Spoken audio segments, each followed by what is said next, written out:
بسم اللہ الرحمن الرحیم وَلَقَدْ يَسَّرْنَا الْقُرْآنَ لِلذِّكْرِ فَهَلْ مِن مُّدَّكِرٍ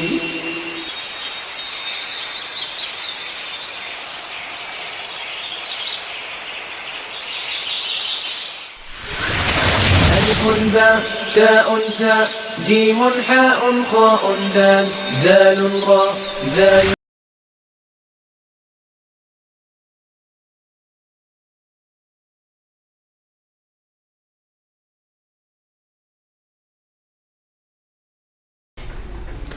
جی اس کا ساؤنڈ جیسے کہ ابھی جو ہے وہ بتایا گیا ہے کہ جب زبر زیر پیش آ جائے، یعنی حرکات، زبر زیر پیش حرکات آ جائیں، یا وہ مد کی شکل میں آ جائے. مد کب ہوتی ہے؟ جب زبر کے آگے الف آ جائے مد ہو جائے گی، پیش کے آگے واو آ جائے مد ہو جائے گی، زیر کے آگے یہ آ جائے مد ہو جائے گی. جیسے پیش کے آگے واو آ گیا مد ہو جائے گی، زیر کے آگے یہ آ گیا مد ہو جائے گی، زبر کے آگے الف آ گیا تو ہم مد کریں گے، مطلب لمبی آواز میں کھینچ کر اس کو پڑھیں گے.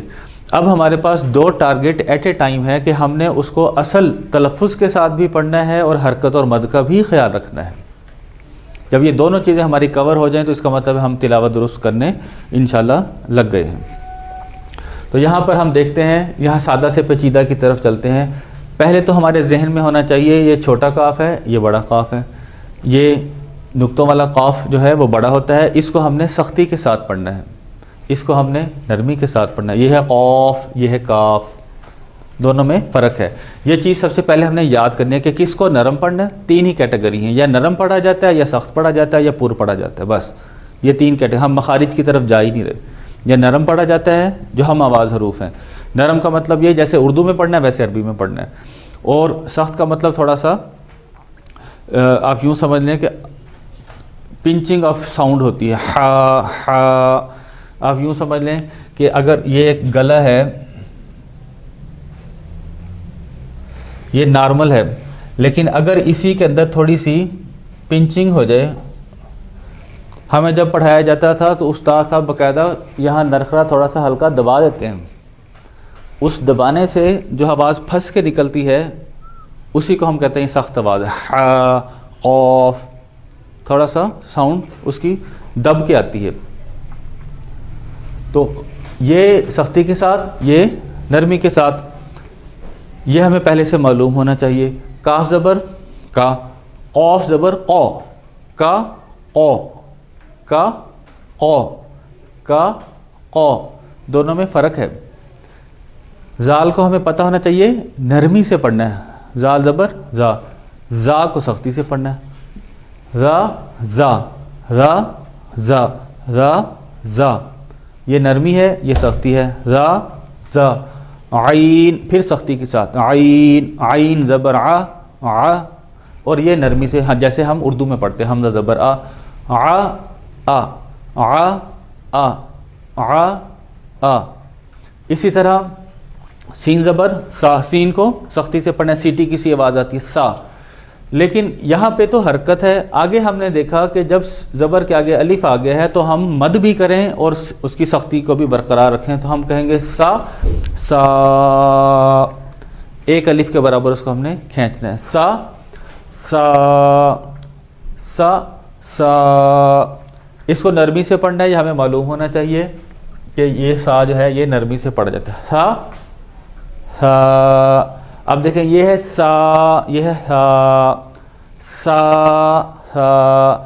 اس کو سختی سے پڑھنا ہے، اس کو نرمی کے ساتھ ہم نے پڑھنا ہے. شروع میں ظاہر ہے بار بار پریکٹس کرنی پڑے گی، پھر خود بخود یہ ٹھیک ہو جائے گا. بہتر یہ ہے کہ کسی کو جو پہلے سے اچھے طریقے سے تلاوت کر سکتے ہیں اس کو تلاوت سنا دی جائے تاکہ آپ کی ساتھ ساتھ میں غلطیاں کور ہو جائیں. لیکن بیسکس یہی ہیں جو ہمیں پہلے سے پریپیئر، تیاری اس کی کرنی ہے. ہا، ہا. اب زبر کے آگے الف کے آنے کی وجہ سے مد پڑ گئی ہے، یہ نرمی سے ہے، یہ سختی سے ہے. ہا، ہا، ہو، ہو، ہو، ہو، ہائی. یہاں پہ میں نے مد کیوں نہیں کی؟ کیونکہ زبر کے آگے الف نہیں آیا. زبر کے آگے الف آئے تو مد کرتے ہیں، ویسے کہیں پہ بھی مد ہم نہیں کرتے. تو اس کو پڑھیں گے ہائی.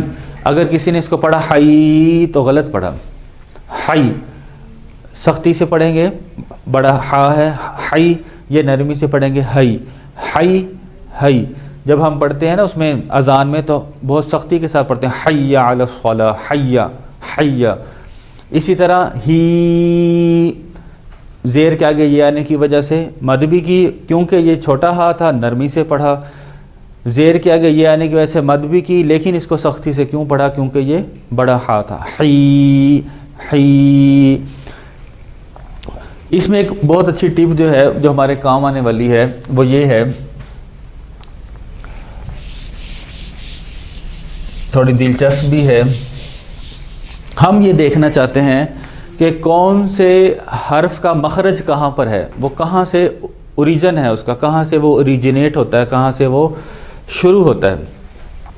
اس کا سب سے اچھا اور سادہ طریقہ یہ ہے کہ میں مثال کے طور پر تے کا دیکھنا چاہتا ہوں کہ تے کہاں سے ادا ہوتا ہے. یہ مطلب آؤٹ آف ٹرم میں ایک دلچسپی کے لیے بات بتا رہا ہوں، ہم نے اتنی ڈیپتھ میں جانا نہیں ہے. تے کہاں سے ادا ہوتا ہے میں یہ دیکھنا چاہتا ہوں. کچھ بھی نہیں کرنا، آپ نے اس کے پیچھے الف لگا دیں، الف لگا دیں اور اس کے اوپر کوئی حرکت رکھ دیں، زبر رکھ دیں، زیر رکھ دیں، پیش رکھ دیں. تو اب ہم اس کو جب پڑھیں گے متعلقہ لفظ کو ساکن رکھنا ہے، جب ہم اس کو پڑھیں گے تو بن جائے گا ات. آپ نے نوٹ کیا کہ زبان کی نوک اگلے دانتوں کی جڑ میں جا کے لگی، ات ات بولتے ہوئے. تو اس کا مطلب ہے تے کا مخرج زبان کی نوک اگلے دانتوں کی جڑ میں جا کے لگے تو تے وہاں سے نکلتا ہے. اچھا اب دیکھیں اس کے مقابلے میں ایک دوسرا لفظ ہے توئیں. توئیں توئیں کا میں مخرج دیکھنا چاہتا ہوں تو توئیں بھی وہیں پہ ات، توئیں بھی ادھر جا کے لگ رہا ہے، اگلے دانتوں کی جڑ میں زبان کی نوک جا کے لگ رہی ہے. اب فرق کیا آ رہا ہے؟ فرق یہ آ رہا ہے کہ اس کو ہم نے نرمی سے پڑھنا ہے، اس کو ہم نے قلقلہ کرتے ہوئے ڈبل ساؤنڈ دینی ہے. اپ پو، اسے تو ہم کہہ رہے ہیں ات، اسے کہیں گے اپ پو، جانا رکنا پھر آنا، تو اسے کہتے ہیں قلقلہ. لیکن ہم اتنی ثقیل ٹرمینالوجی میں نہیں جا رہے. آپ نے ذہن میں صرف 3 چیزیں رکھنی ہے کہ نرم پڑھنا ہے یا سخت پڑھنا ہے یا پر پڑھنا ہے. یہ صرف دلچسپی کے لیے بتایا گیا کہ اگر کوئی زیادہ ڈیپتھ میں جانا چاہتا ہے تو ایسے دیکھا جاتا ہے کہ مخرج کہاں سے آ رہا ہے. 17 مخارج ہیں، وہ اچھا خاصا لمبا کام ہے، وہ باقاعدہ سیکھنے والی چیز ہے. ٹھیک ہے جی، ابھی انشاءاللہ ہم قرآن پاک کا ترجمہ جو ہے وہ دیکھتے ہیں.